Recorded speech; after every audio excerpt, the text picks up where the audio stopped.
Hi everyone, my name is Maria and I am a nail educator specialized on techniques of work on nails that help nail technicians get rid of liftings or prevent them. At this lesson, we would like to talk about preventative methods, meaning that today we're going to be talking about prepping the nail correctly with the file and applying the base coat correctly. Therefore, you already prevent the first reasons that cause liftings. Please make sure you watch this lesson until the end, because right now I'll picture to you the importance of listening to every single word of mine.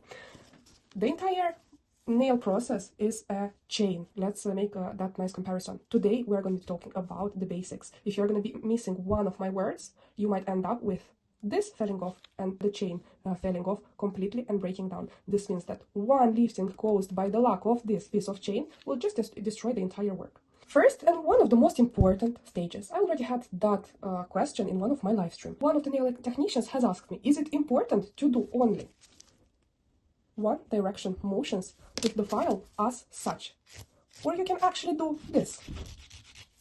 My answer is yes. This is the only correct way of raising the nail scales. What is a nail scale and why this is the most correct way and the only one? Let's have a look from a microscopical point of view. Now I'll make that closer.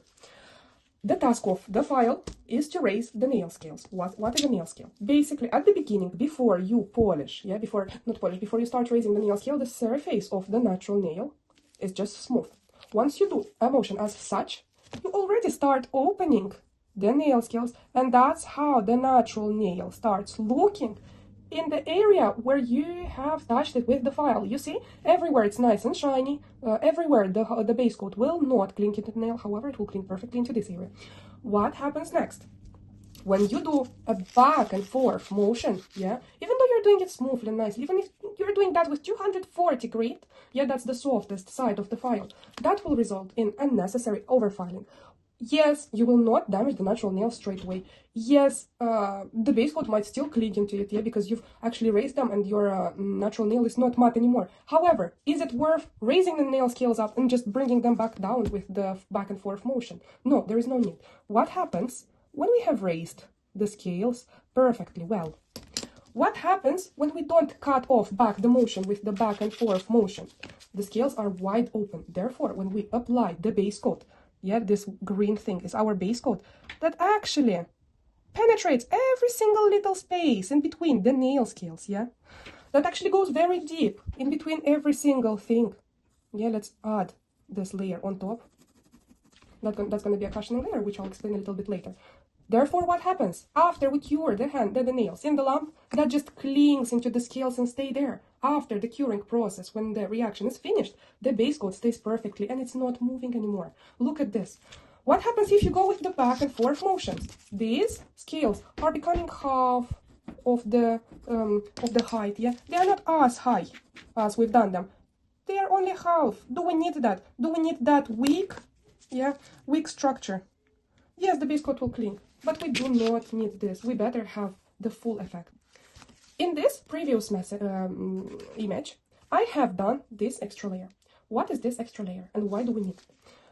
When you rub your base coat into the nail, yes, it does cling into every single scale. However, a super thin application could later on lead to liftings as well.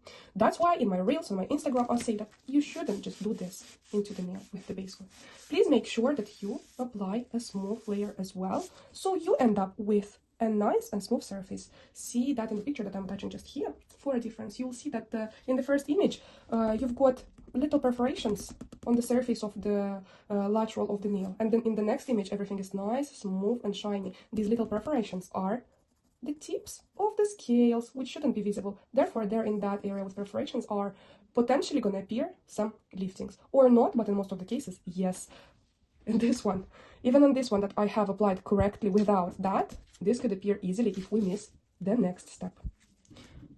Very often, also, you might notice that you have covered the entire surface of the nail. You put a cushioning layer of base coat. However, after the client removes her hand off the lamp, you might notice that you have got these little leftovers, and you think like, why did that happen? I didn't flog the cuticle, everything is absolutely fine. However, the nail is a little bit naked, and if you haven't noticed that previously, please from now on pay attention. You might see that specifically on the index finger, and the thumbs.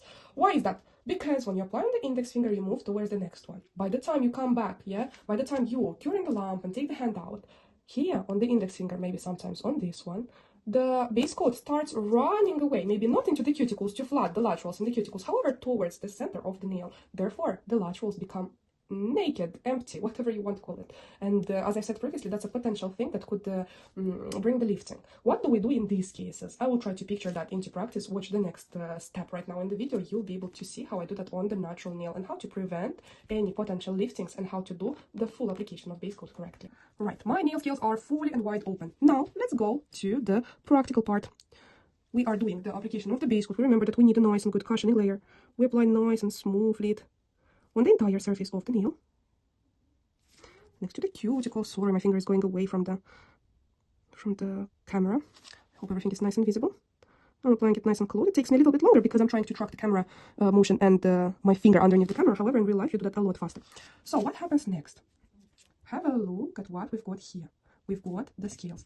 By the way, another very important aspect. You see, I'm seeing that just in macro, because normally it looks like the base coat has been applied fully and perfectly. However, if we go closer, I've got 6x. Look at this. The base coat hasn't been applied. Sorry, that's a little bit of something.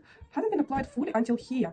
What's going to happen if our hard gel or biop, in the worst case, goes and crosses this boundary, crosses this border? Here, we will have a lifting straight away, regardless of how good the cushioning layer is. So please pay attention. If you are afraid to use the big brush from the bottle, yeah, this is the bottle, I got a macro effect. Okay, don't use it. Go with your very little brush and make sure you bring the wave of base coat down here. We need cushioning everywhere on the entire surface of the nail. Lack of cushioning will result in lifting because the hard gel is very static. Also, because I was watching my phone and not my actual nail, I ended up with a little flood. You see?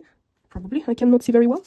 Well, if it's a flood, we always remove it like this. If it's not a flood, amazing.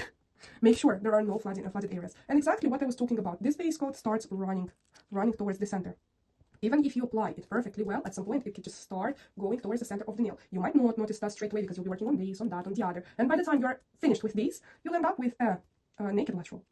What we do after we cure, if you're afraid that the nail will be flooded, the cuticle will be flooded, we just come back with another layer of base coat, yeah? And after you cure, you literally take the liner brush and apply again in the area that is lacking base coat. As simple as that. My darling nail technician, our manicure is an entire big chain. Let me picture that for you for a better visual so you understand what I'm talking about. So you already know how to do the first two steps. Now we've got two strong pieces of a chain. Now you know how to prepare the nail correctly. Now you know how to apply the base coat correctly. However, unfortunately, the next step, yeah, if this piece of chain will be built weakly, yeah, and I mean the application of hard gel, the application of biop, the chain will just become very weak, and it's just enough to destroy entire construction, thanks to missing this, and end up with a massive lifting that will only become wider. Let me show you live the comparison of a correct application. Yeah, let's say right now I've got biop on my nails. On these forefinger, it has been applied correctly. Everything is absolutely fine. The product is lasting beautifully. However, here, I have missed purposely one of the steps of the chains. Due to having that weak piece of chain, we ended up with this lifting. And yes, you might imagine that this little lifting is just little. However, not. If we start removing the biop, we will see that the lifting has expanded this much. The base coat has been applied perfectly correctly. The base coat has given a good cushioning effect. However, look what happens if the next piece of chain is missing. The nails are only 2 weeks old, and look how lifted it is. Considering the fact that I've applied the base coat correctly. These are fine. This, and ended up like that. So what happens in this kind of situation? Yes, I will remove that lifting. Yeah, yes, I will apply the base coat correctly. The only problem is that if this keeps happening, the lifting won't only become wider, but your client will keep returning with broken nail because a lifting in this area leads to easy breakages. She will tell you that she hasn't done anything. You probably won't believe her because it's impossible, the client not to do anything and the nail just break up or split randomly. But I want you to hear me. This is true. I was one day at the beginning and I had clients whom I didn't believe because I knew that I'm doing step by step correctly. However, only a little piece that was missing was just destroying everything. And unfortunately, the trust of my client was just lowering up until I would just lose the person. We already know that the next step is to learn how to do the correct application. So have you actually noticed how easily I have explained this information? You are ready to go and put that all on practice, as on most of the clients, this will already last. However, if you've got a client who has got a super fussy nail like mine, and you'd like to keep her, that application will be not enough, unfortunately.